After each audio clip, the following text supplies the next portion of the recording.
committee to which he brings in disrepute, including but not limited to the ethics policy incorporated within the town's committee ordinance. Okay, that brings that piece of it into it. I have another question. Let's say there are 3 or 4 people that want to serve on the same committee. Correct. And let's say, just hypothetically, Michael doesn't care. He just doesn't particularly care personally for 1 or 2 of those people. So he won't have to recommend them. He'll recommend one of the other 2 for appointment. You see, although potentially I believe that to be an issue, I would think more of the manager to set aside his subjective views and view each applicant and hope that he would discharge his duties, setting aside his subjective views. I'm not sure you can write an ordinance that prevents that from happening, other than putting some credence in the screening by your manager of those applicants. And then there's always a condition to that, but please. I think the other, and I don't know if this is espoused here necessarily or it needs to be, but from my perspective, I don't think that it would be the manager's responsibility to prevent an application from coming forward. I think the question is, does it come forward with a favorable recommendation? And that favorable recommendation would be based on some criteria that you can evaluate as a council, individually or as a group. Right, and it's got to be done in open session. Right, so the right. discussion has to be done open.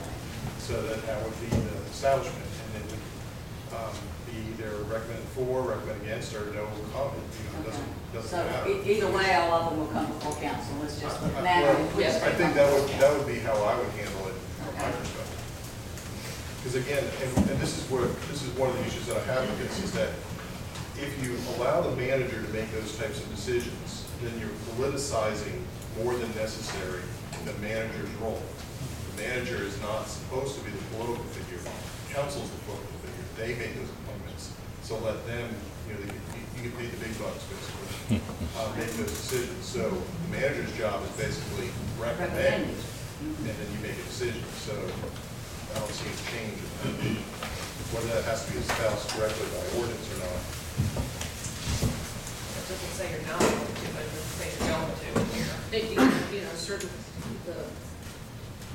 Certainly you can place language in here that the manager shall bring forth all appointments with some level of recommendation. And that would apply to the appointment side of the House. But he still has authority to also recommend removal, and that'd be another side. Well, I didn't know that was something just needed to be in here, but it was something that I thought should be asked about anyway. I mean, whether it's in here or not.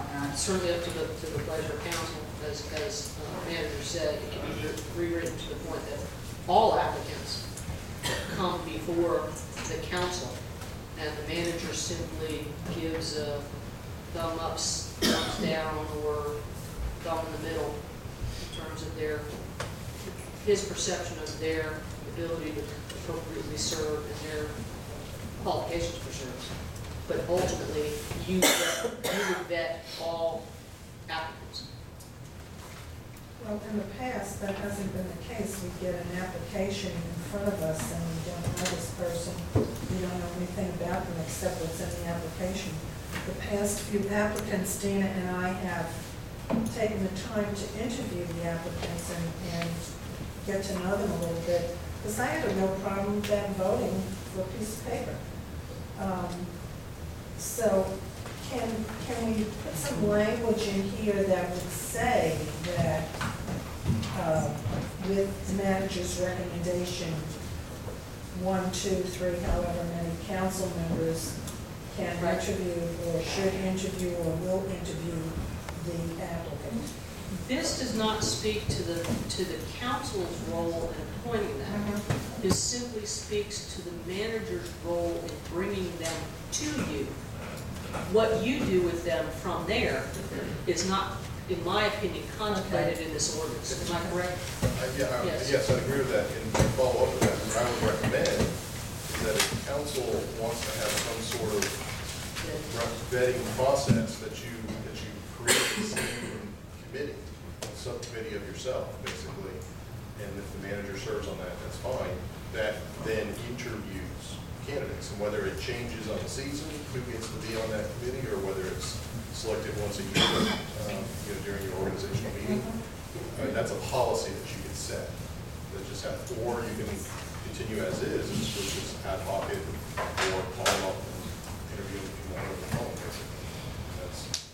That's something that I think we need to address, and I think it's something we need to do.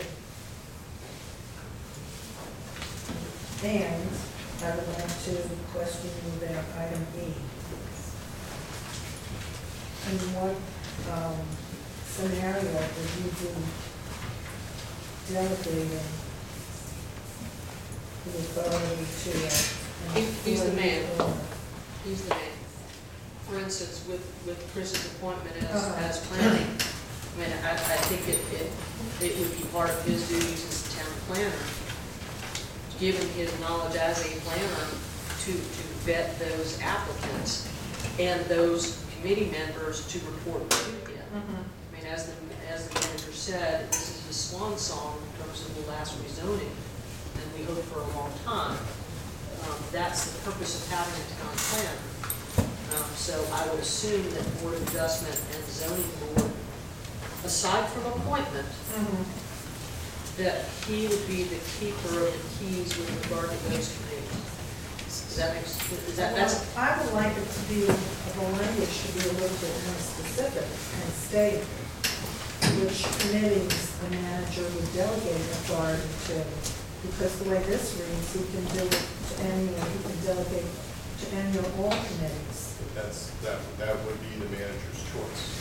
Yeah, I think your time is kind of, the manager, you want him to do it and then tell him how you want him to do it. I mean, I think we need, just as long as he's going to report to us what he does, right, Michael? Yeah. So we're going to know about it. But that's the whole idea, we want him to do it, not somebody that he decides to Well, I say, would imagine go ahead that and he do would it. have whatever he delegates the responsibility to do it, to still report back to him what's happening. So you're not going to, to me, the idea of delegate means you assign that duty to someone else, but you still retain the responsibility for what happens. Am I wrong? No, that's exactly right. It's that if, for instance, the athletic advisory committee, if I'm no longer want to meet with the athletic advisory committee, I think it's better that the Parks and Rec supervisor be my voice on that committee. Then I can designate them to report back to me what happens, and then I report to council through that. If in the case of the town planner, the comprehensive plan, had we started one today, then the planner would be that liaison. I wouldn't be attending those meetings. It would have been the planner, and the planner would have reported to me. Chris has shown interest in historic preservation, so he might become the designee for historic preservation and attend those meetings and act in that manner. But that doesn't take away the responsibility factor. The responsibility stays with the manager. And just like you would, when during any review of the manager's work, you're reviewing not just their management of the employees, you're also reviewing the management of the committees, which means that if something goes wrong between the committee and the staff to the manager, then that's the manager's responsibility. It sits there. It doesn't advocate the Are you willing responsibility. to take that responsibility without being present at the meetings? Because we've had discussions before where I've asked you questions and you've said, well, I left earlier, I wasn't present at that meeting. So are you willing to take the responsibility for what happens without being around to see exactly Well, what I have happens? to, maybe not tomorrow, but it doesn't mean that at some point that it may be appropriate to do that. You have It to, doesn't mean Michael. that- You have to. Well, You don't have, that's this the other doesn't give you a question. choice. If you have authority over committees, you're it, buddy. No, I recognize that. That's not the issue. The issue of designating someone else is that's a management question. How is it best to accomplish that job? is it best to be accomplished by the manager, and the manager makes a decision?